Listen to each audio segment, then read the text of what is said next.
Vous avez donc coordonné, je le disais tout à l'heure, Sylvie Andreu, l'ouvrage collectif Le Liban n'a pas d'âge, 1920-2020. Bernard Chauveau Éditions, c'est le centenaire de la nation libanaise, du pays que l'on surnomme le pays du cèdre. Alors, quelle est la démarche du projet d'abord, en quelques mots, pour commencer ? Alors écoutez, le projet, c'est... je travaille avec Bernard Chauveau depuis un petit moment et c'est vrai que nous avons eu l'habitude de faire ensemble des livres autour des célébrations, des commémorations et des anniversaires. Et pour avoir vécu au Liban, je lui dis l'année dernière, donc on est en septembre 2019, je lui dis Bernard, écoute, je crois qu'on tient quelque chose. On va célébrer l'année prochaine, donc en 2020, le 22 novembre, la célébration, au mois de septembre, on va célébrer la création du Grand Liban.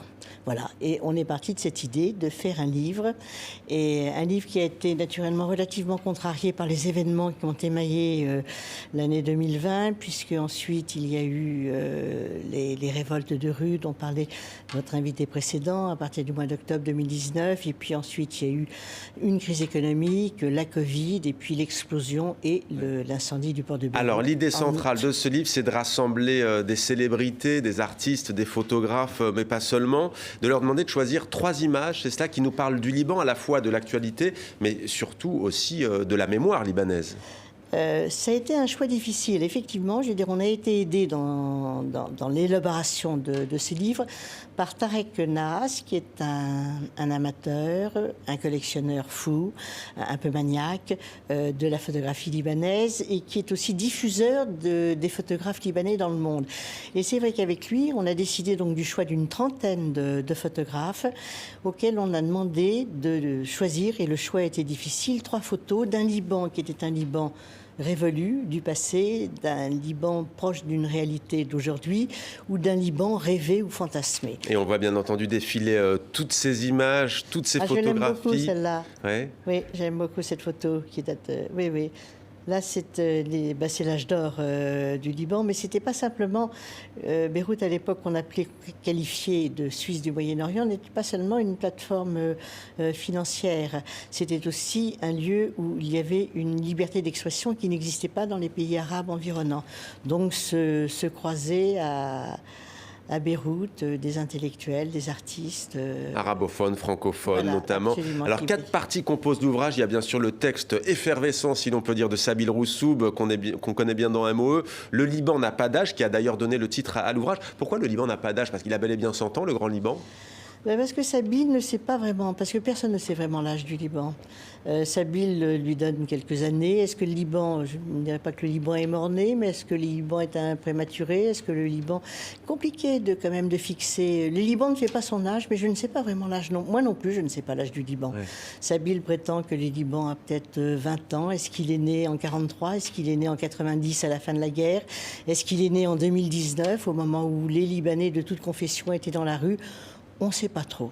Alors il y a par exemple Myriam Boulos, on va sans doute voir dans les photos qui défilent son cliché. Elle se dit fascinée par la jeune génération. Ces photographies soulignent la fragmentation, les contradictions aussi qui est présente dans le pays et dans la société libanaise.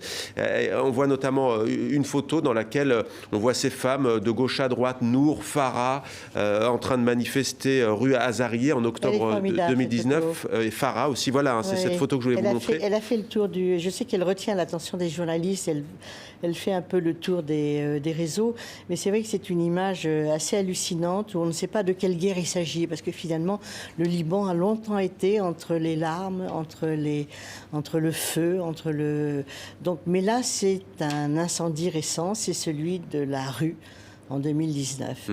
Et c'est vrai qu'elles sont... Alors, en plus, il y a le masque qui les protège des cendres, mais aussi de la Covid. Donc c'est une espèce de photo composite. Oui, c'est ça. Alors, ce livre, c'est un hommage, bien entendu, à tous ces artistes, photographes, auteurs libanais également. Selon vous, quel est le dénominateur commun? Qu'est-ce qui les caractérise? Les photographes? Oui. Parce qu'on dit souvent qu'il y a une amnésie au Liban, les livres d'histoire pour les enfants dans les écoles s'arrêtent à l'indépendance du pays. Oui, ça n'existe pas, absolument. Je veux dire, on n'enseigne pas l'histoire. Alors que là, on a typiquement un ouvrage, justement. Oui. Mon cher ami, comment voulez-vous enseigner, je veux dire, l'histoire d'un pays qui comporte 18 communautés? Je veux dire, il faudrait 18 versions, c'est quand même un peu long. Les cours d'histoire seraient interminables. Là, le mérite de ce livre, c'est d'avoir donc imposé, demandé ce choix difficile aux photographes. Et puis surtout, les photos sont accompagnées d'un commentaire, mieux qu'une légende. C'est-à-dire qu'ils nous prennent par la main pour comprendre ce qu'ils ont photographié. On est là avec eux, ils nous racontent l'heure, le jour, la température. Je suis avec mon père, je suis avec mon fils, je passe par ces trucs. Donc, on comprend absolument ce qu'ils ont voulu faire. Mais ce qui est fou, c'est ce qu'on retrouve. C'est vrai qu'en même temps, il y a parfois, je le disais, entre guillemets, cette amnésie, mais c'est fou ce qu'on peut retrouver dans les cartons. Vous parliez du collectionneur. C'est ça, c'est incroyable ce qu'on peut retrouver dans des cartons enfouis, toute l'histoire du Liban. Alors ça, c'est le travail de Georges Boussani, qui est donc, après Sabil et Tarek, qui est le troisième auteur, le troisième point fort du livre, et qui, lui, a décidé, à partir de 2015, qui était le 40e anniversaire du début de la guerre de 1975, c'est quand même un triste anniversaire, mais à cette date, il s'est dit, il n'y a pas d'histoire, il n'y a pas d'histoire, il n'y a pas de récit national, donc je m'y colle.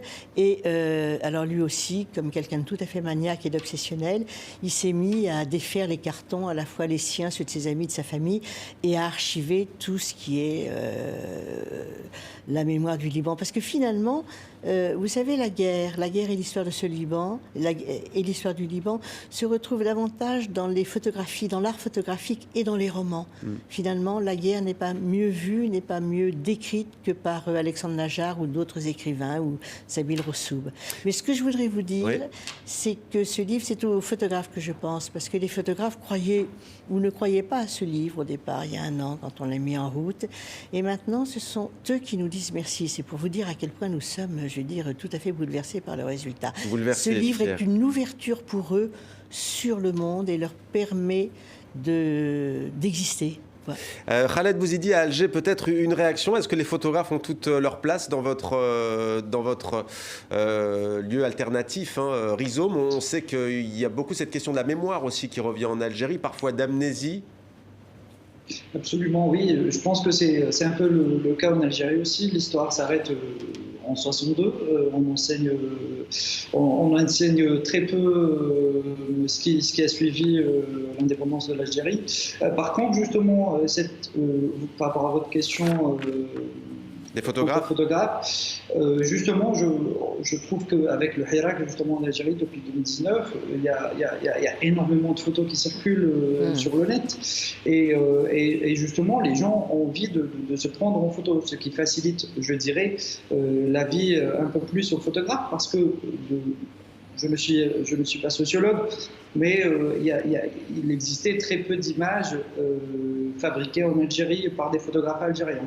Et donc c'est quelque chose qui nous ravit de voir qu'il y a de plus en plus de photographes, que ce soit dans le documentaire ou autres, qui exercent en Algérie. Alors avant de passer à vos coups de cœur respectifs, chers invités, Sylvie Andro, peut-être je ne voulais pas demander, quel est votre rapport à ce pays, le Liban? À quand remonte votre premier contact? Écoutez, je suis arrivée par le port à la fin des années 60. À Beyrouth. Par ce port dont il ne reste rien. Je rejoignais ma famille qui était en poste. Mon père était le directeur de l'ORTF à Beyrouth. L'ex-télévision publique française, l'ORTF. Voilà, donc avant 74. Et c'est vrai que la porte de l'Orient s'est ouverte, quoi. Je me demandais surtout pourquoi il faisait si chaud si tard dans la journée.